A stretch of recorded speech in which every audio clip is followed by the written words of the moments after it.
मेरा नाम सलोनी है और मेरी उम्र 35 साल है। मैं शहर में रहती हूँ। मेरे पति एक बिजनेसमैन है। मेरी एक बेटी है जिसका नाम रचना है। उसकी उम्र 20 साल है। मैंने उसकी शादी 4 महीने पहले एक अच्छे नौजवान लड़के से करा दी थी। लड़का नौकरी करता था, अच्छा कमाता था और अच्छे स्वभाव का भी था।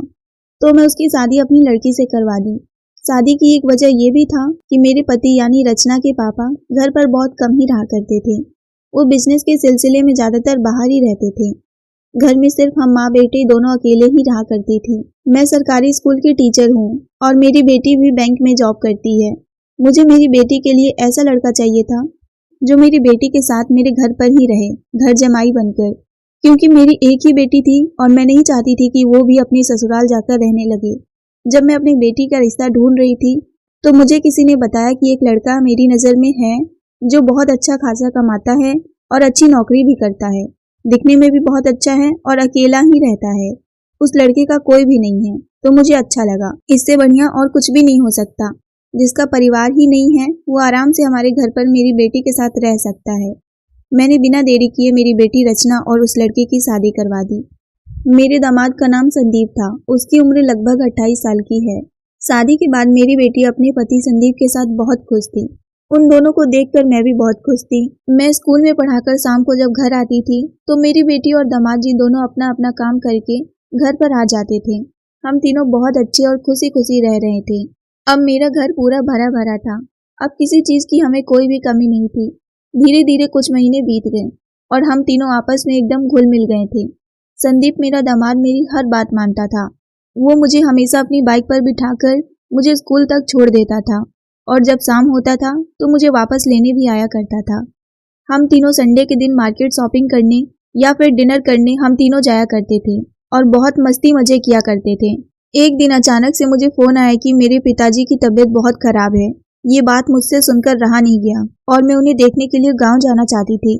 मैंने अपनी बेटी रचना और अपने दामाद संदीप से अपने साथ चलने के लिए कहा, पर मेरी बेटी बोली कि माँ, बैंक में अभी बहुत काम चल रहा है, अभी छुट्टी नहीं मिल पाएगी। हाँ, आप अपने साथ संदीप को ले जा सकते हैं क्योंकि उन्हें छुट्टी मिल सकती है। अगली सुबह मेरी बेटी नहा धोकर ऑफिस के लिए तैयार होकर ऑफिस चली गई। मैं और मेरा दामाद भी पिताजी को देखने के लिए गांव पर निकल गए। हम दोनों बस स्टेशन के लिए ऑटो से गए और गांव पर जाने वाली एक ही बस थी। हम लोग बस स्टेशन पर बस का इंतजार कर रहे थे। बस में बहुत भीड़ थी। अब गांव के लिए एक ही बस जाती थी तो कैसे भी करके मजबूरन हमें उस बस में चढ़ना ही पड़ा। पहले बस में मैं चढ़ी, उसके बाद पीछे से संदीप भी बस में चढ़ गया। वहां पर हम लोगों को सीट नहीं मिली थी, इसीलिए हम लोग खड़े खड़े जा रहे थे।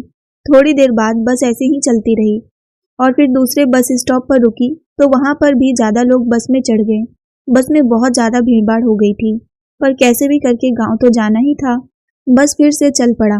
5 मिनट बाद मुझे लगा कि मेरे पीछे कोई धक्का दे रहा है। मैं पीछे मुड़कर देखी तो वो संदीप था। खैर, काफी दिक्कत का सामना करके हम लोग अपने गांव पहुंच गए हैं। वहां पहुंचने के बाद मैं अपने पिताजी से मिली और अपने भैया भाभी से भी मिली। हम सब मिलकर बहुत देर तक आपस में बातें भी किए। फिर अगली सुबह मैं अपने घर के लिए वापस निकल गई। जनवरी का महीना था और ठंड बहुत ज्यादा बढ़ गया था। मैं और संदीप दोनों फिर से उस बस में भीड़भाड़ का सामना करते हुए अपने घर पहुंच गए। जनवरी में बहुत ज्यादा ही ठंड बढ़ गया था, जिसके कारण इस महीने की लास्ट तक स्कूल में छुट्टी हो गई। मेरी बेटी तो हमेशा काम पर जाया करती थी क्योंकि उसकी नौकरी बैंक में थी। वो रोजाना अपने काम पर चली जाती तो घर में मैं और सिर्फ संदीप ही बचते थे। संडे के दिन हम सभी लोग घर पर थे। ठंड बहुत ज्यादा थी, इसीलिए हम लोग बाहर घूमने नहीं गए और अपने अपने कमरे में ही थे।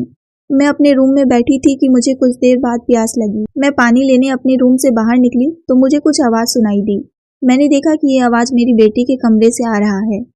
जब मैं उसके कमरे के पास गई तो मैंने सुना कि मेरे दामाद जी मेरी बेटी से किसी पेपर पर साइन करवाने की कोशिश कर रहे हैं, पर मेरी बेटी ने कहा कि अच्छा, अभी रख दो, मैं पढ़कर साइन कर दूंगी।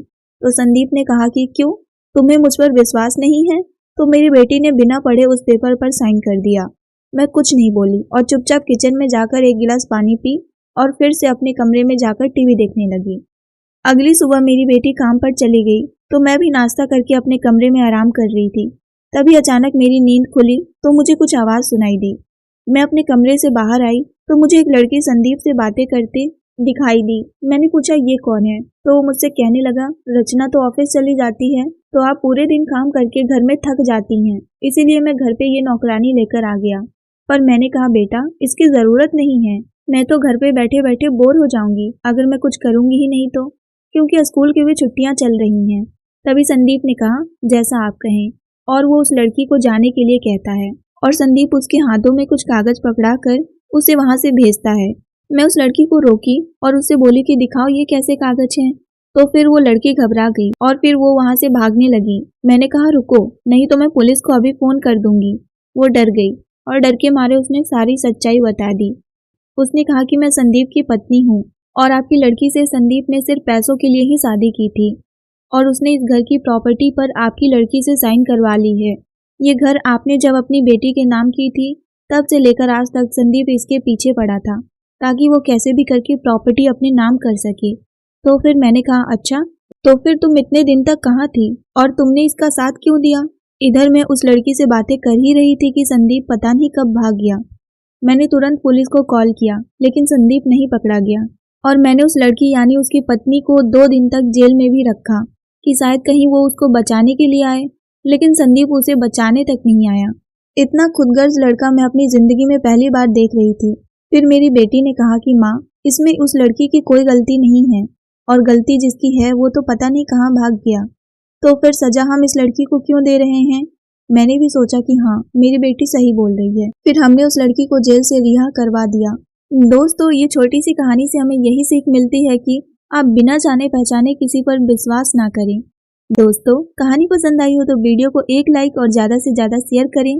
साथ ही अगर आप हमारे चैनल पर नए हैं तो चैनल को सब्सक्राइब करके बेल आइकन जरूर दबाएं। मिलते हैं एक नई कहानी को लेकर, तब तक के लिए आप सबका धन्यवाद।